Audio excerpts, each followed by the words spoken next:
একদিন আপনার মা আর আপনাকে ফোন করবে না। আজ হয়তো তার কথা শুনে বিরক্ত হন, ফোন না ধরতে ইচ্ছে করে, কিন্তু একদিন আপনি নিজেই অপেক্ষায় থাকবেন, মা যদি আর একবার ফোন করতো। একদিন কেউ আর বলবে না, তোর মুখটা কেন শুকনো লাগছে, কিছু খেয়েছিস তো? যে মানুষটি নিজের সবকিছু বিসর্জন দিয়ে আপনার মঙ্গল চেয়েছে, নিঃস্বার্থভাবে ভালোবেসেছে, সে আর থাকবে না। আপনি চাইলেও আর সেই ভালোবাসার ছাই ফিরে যেতে পারবেন না। একদিন আপনার ভুলগুলোর জন্য কেউ আর শাসন করবে না। আজ হয়তো রাগ লাগে, বিরক্ত হন, কিন্তু সেই শাসনই একদিন অভাব হয়ে বুকে চেপে বসবে।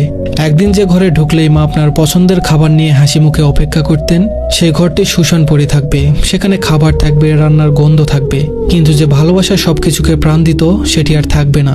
একদিন আপনাকে দরজার কাছে দাঁড়িয়ে বিদায় জানিয়ে কেউ আর চেয়ে থাকবে না। আপনার পায়ের আওয়াজ মিলিয়ে যাওয়া পর্যন্ত অপেক্ষা করবে না। একদিন তার কণ্ঠস্বর চিরতরে থেমে যাবে। একদিন আপনি তাকে ডাকার জন্য চিৎকার করবেন, কিন্তু কোনো জবাব পাবেন না। তার হাতে মাথায় হাত বুলিয়ে দেওয়ার আর কেউ থাকবে না। রাত জেগে আপনার জন্য চিন্তা করার মানুষটি আর থাকবে না, যতই ব্যস্ত থাকুন না কেন। একদিন আপনি সব কাজ ফেলে শুধুই তার স্পর্শের অভাব অনুভব করবেন।